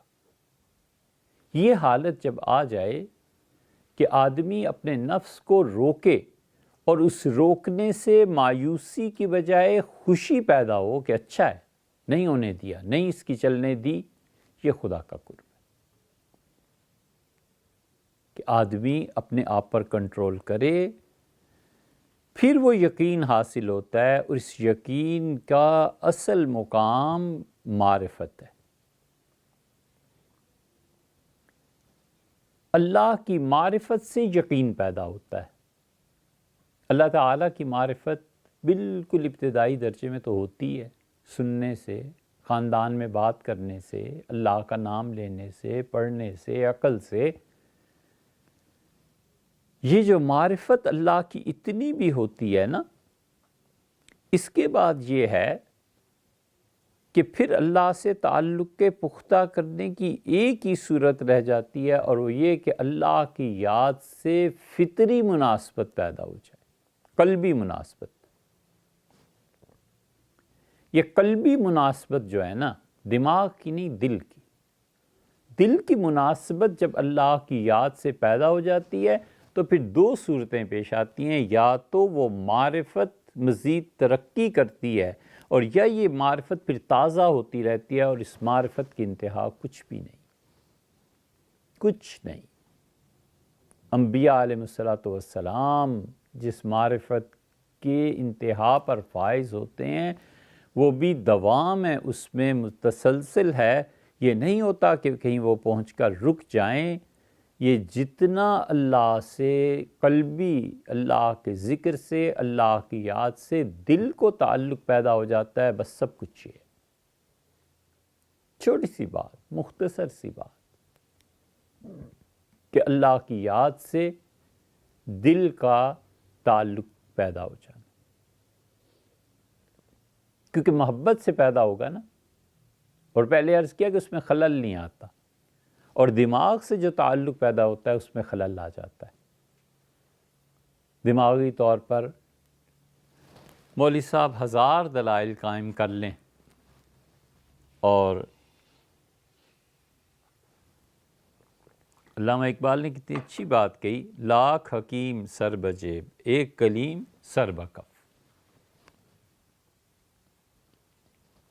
لاکھ دلائل مولوی صاحب دیتے رہے اللہ کے ہونے کے اور نہ ہونے کے، اور فلسفے والے اپنی بحث میں الجھے رہیں، ایک جس کو اللہ کا یقین، اس کے ذکر سے قلبی مناسبت اور وجدان پیدا ہو جاتا ہے نا، بس وہ ایک اکیلا کافی ہے۔ ابن عربی رحمۃ اللہ علیہ کے رسائل چھپے ہیں، اس میں راضی بڑی عقل غالب تھی۔ کمال کی بات راضی نے پھر آخر پہ لکھی، اللہ کی صفات پہ جہاں انہوں نے بحث کی ہے نا، اس کتاب کا پھر رد شیخ الاسلام ابن تیمیہ رحمۃ اللہ نے لکھا ہے، لیکن اس میں انہوں نے ایک کمال کی بات راضی نے لکھی ہے۔ راضی نے لکھا ہے کہ فلسفہ پڑھا، اس کی وادیوں میں اترا، اس کی گھاٹیوں کو عبور کیا، لیکن کوئی چیز بے چینی کے علاوہ حاصل نہ ہوئی، اور ایمان ٹھیٹھ اصفہان کی بوڑھیوں جیسا ہونا چاہیے۔ جیسے بوڑھی عورتوں کا ایمان ہوتا ہے، بس ویسا ایمان ہونا چاہیے۔ اور اللہ کی صفات میں اس کی پاکی بیان کرنا چاہو تو پھر قرآن کی اس آیت کو پڑھو، لیس کمثلہ شیء وہو السمیع البصیر۔ یہ آیت اللہ کی پاکیزگی کے بیان میں سب سے بڑی آیت قرآن کریم کی، ہم نے اسی لیے مسجد کے دروازے پہ لکھائی ہے، لیس کمثلہ شیء وہو السمیع البصیر۔ اس جیسی کوئی چیز نہیں ہے۔ دنیا کی تمام چیزیں ہیں، کیمسٹری کے جتنے ایلیمنٹس ہیں، اور پرانے زمانے کی تقسیم کے مطابق مائع، ٹھوس اور کیا، گیس، اور اب انرجی، لیس کمثلہ شیء، کوئی چیز اللہ جیسی نہیں۔ کمال کی آیت۔ اور رازی نے لکھا کہ اس کے اثبات میں اور تعریف میں پڑھو تو قل هو اللہ احد پڑھو۔ لیکن رازی پہ ایک ایسا دور گزرا ہے اور آخر تک بھی وہ فلسفے کے بہت بڑے شارع اور ترجمان رہے۔ ابن عربی رحمۃ اللہ علیہ کی ان کے ساتھ خط و کتابت ہوئی ہے، اور ابن عربی نے لکھا ہے کہ رازی آپ کا ایک دوست ملا اور اس نے کہا کہ آپ نے اس سے کہا کہ 30 سال پہلے جس نتیجے پہ پہنچا تھا، افسوس آج 30 سال کے بعد ثابت ہوا کہ وہ غلط تھا۔ تو علم کا یہی حال ہے، اگر اللہ اور آپ کو 30 برس زندگی دے تو اس کی کیا گارنٹی ہے کہ 30 برس بعد پھر آپ یہ نہ کہیں کہ یہ چیز غلط ہو گئی تھی۔ اس لیے اپنا علم اس پروردگار عالم سے حاصل کرو جو زندہ ہے۔ اللہ کی محبت کا غلبہ اور اللہ کے ذکر سے فطری مناسبت یہ بڑا رنگ لاتی ہے۔ یہ جنہیں کہتے ہیں نا پیدائشی طور پر یہ ولی اللہ ہے، حقیقت میں اس زندگی سے پہلے جب آیان ثابتہ تھے تو آیان ثابتہ میں بھی جنہیں اللہ کی معرفت حاصل تھی، یہ میٹا فزکس والے جانتے ہیں، اور اب تو وہ بھی اسی بات کو کہتے ہیں۔ حضرت شاہ ولی اللہ رحمۃ اللہ حجت اللہ البالغہ میں یہ لکھا ہے، اور اپنی دیگر کتابوں میں بھی انہوں نے اپنی پیدائش سے پہلے کے حالات بیان کیے ہیں۔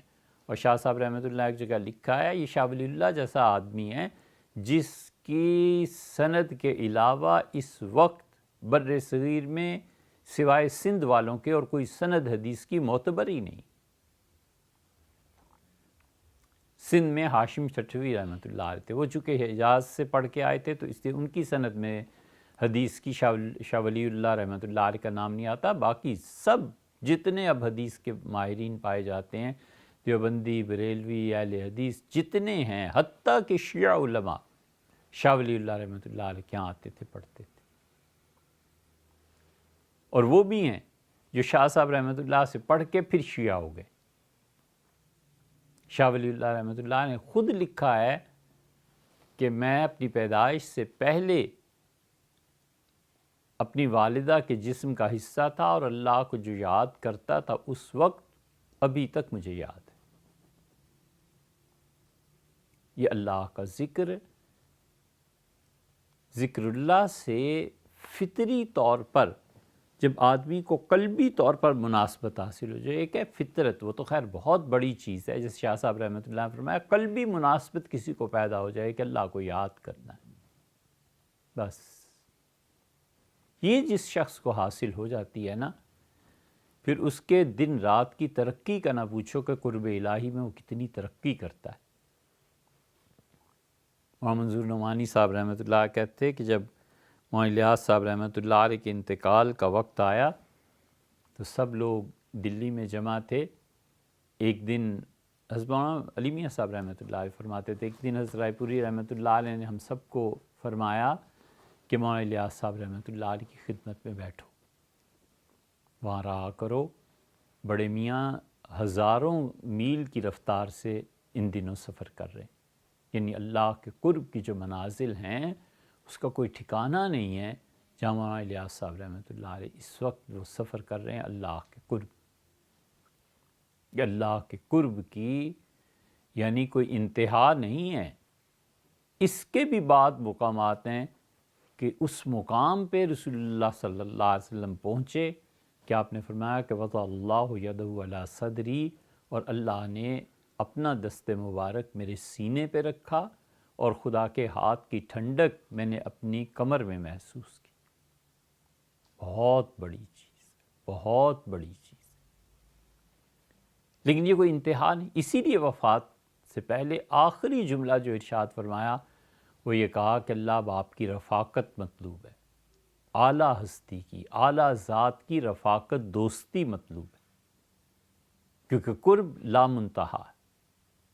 تو اللہ کی محبت ایک،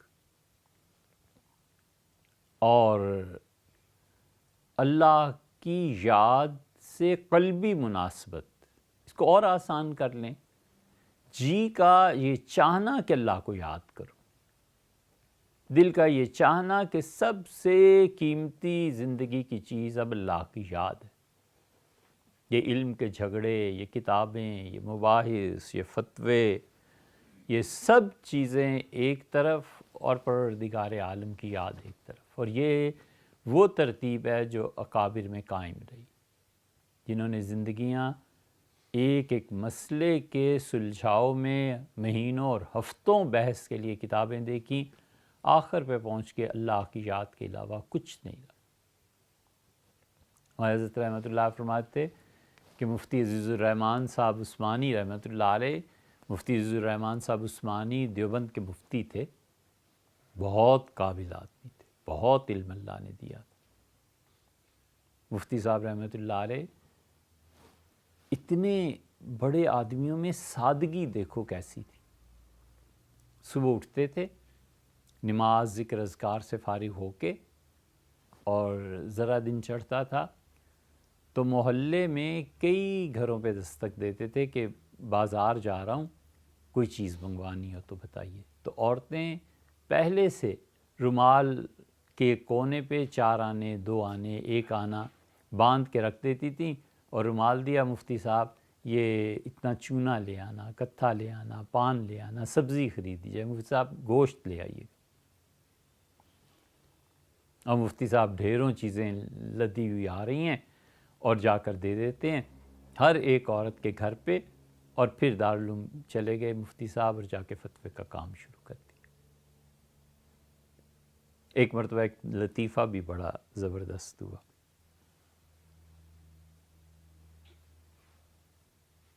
ایک ریڑھی والا تھا، تو مفتی صاحب نے اس سے پوچھا کہ خربوزے، اس کا مفتی صاحب بہت میٹھے ہیں، ایسے شرطیہ میٹھے ہیں.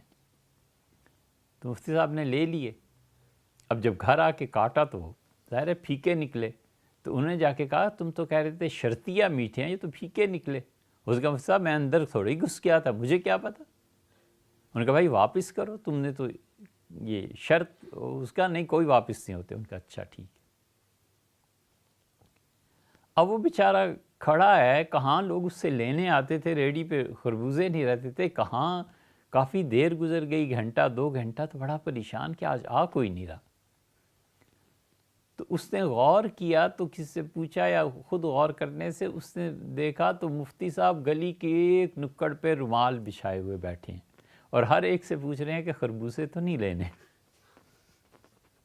جو کہتا تھا خربوزے لینے، کہتے تھے نمونے کے طور پہ مفت ذرا یہاں کھا جاؤ تاکہ تمہیں پتہ چلے خربوزے آج ایسے ہیں ریڈی.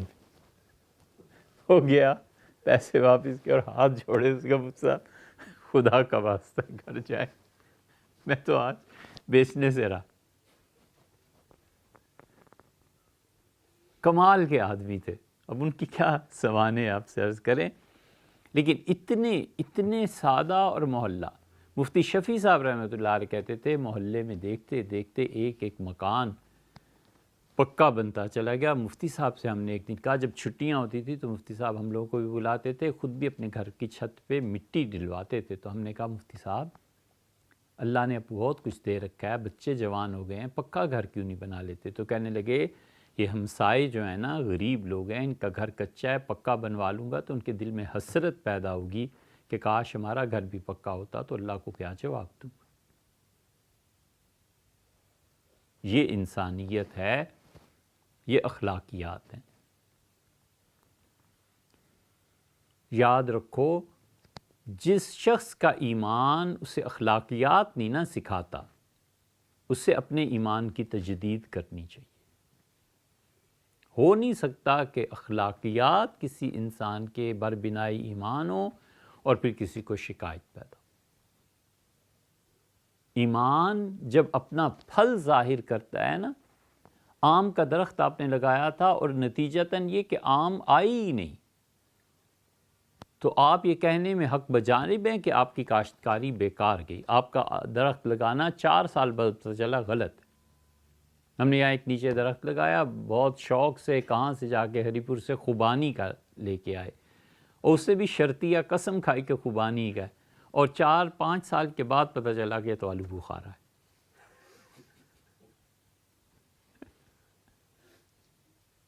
تو درخت کا جب پھل پڑتا ہے تو پتہ چلتا ہے نا کیا ہے. جس شخص کے ایمان کے درخت پہ انسانی اخلاقیات پیدا نہیں نہ ہوتی، اسے مڑ کے دیکھنا چاہیے موت سے پہلے بار بار کہ میرا ایمان بھی ہے یا نہیں. مفتی اس کے کفر کا فتویٰ اس لیے نہیں دے سکتا کہ وہ زبان سے جو اقراری ہے، اور صوفی اس کے کفر پہ اس لیے گواہ ہے کہ وہ کہتا ہے خدا بندہ اس درخت پہ جو پھل پڑے ہیں نا، میں یہ دیکھ کے حیران ہوں، میں کیسے مان جاؤں کہ یہ گلاب کے پھول ہیں، یہ تو کیکر ہے، کانٹے ہیں، میں کیسے گواہی دوں. وہ مشاہدے سے دیکھتا ہے کہ یہ کفر کی حرکت ہے، اور یہ اپنے علم کی روشنی سے دیکھتا ہے کہ زبان کا اقرار ایمان ہے. یہ مفتی صاحب رحمۃ اللہ کی انسانیت تھی. اس لیے جس شخص کے اخلاقیات ایمان کی پیداوار ہوں گے، وہ انسانی اخلاقیات میں بڑے بلند مقام پر فائز ہوتا ہے، بہت بلند مقام ہوتا ہے. آدمی اس کا ادراک بھی بسا اوقات نہیں کر سکتا کہ اس کا یہ فعل کس حکمت پر مبنی ہے. مفتی صاحب رحمۃ اللہ کی بڑی خواہش تھی اپنے بیٹے کے متعلق کہ کسی طرح عالم دین بن جائے، لیکن وہ بس جن مصروفیات میں بھی رہے سو رہے، اور اپنے اس بیٹے سے محبت بھی بہت زیادہ تھی. پھر اس نے اپنی ان مصروفیات کی وجہ سے گھر بھی نہیں بسایا. تو مفتی صاحب رحمۃ اللہ کا جب انتقال ہونے لگا تو انہوں نے کہا میرے اس بیٹے کو بلاؤ. تو بلایا گیا، بیٹھا سرانے، بہت تعلق تھا مفتی صاحب. تو مفتی صاحب نے اپنی تسبیح اس کے ہاتھ پہ رکھ کے پھیرنا شروع کر دی، ہاتھ پہ رکھی اس کے، اور اوپر سے اس سے مسلنا شروع کیا. مفتی صاحب کا جنازہ نکلا رحمہ اللہ، اور بجائے اس کے کہ وہ گھر آتا ان کا بیٹا اور باقی آ گئے، وہ سیدھا مدرسے چلا گیا اور کہا محتمم صاحب ایک کمرہ دے دیں. وہ بہت حیران ہوئے. قاری طیب صاحب رحمۃ اللہ نے کمرہ دے دیا، کتابیں پھر پڑھنا شروع کی. پھر آخر اتنا پڑھا کہ جنازہ بھی اسی کمرے سے نکلا. وہ جو تمنا تھی نا مفتی صاحب رحمۃ اللہ کہ اللہ تعالیٰ نے اس صورت میں پوری کروا دی. تو اس لیے آدمی کے دل کو اللہ کی یاد سے مناسبت پیدا ہو جائے، یہ ہے بس. علم کا، پڑھنے لکھنے کا، سب چیزوں کا جو ثمرہ پڑتا ہے وہ اللہ کی رضا اور اللہ کی محبت ہے کہ یہ نصیب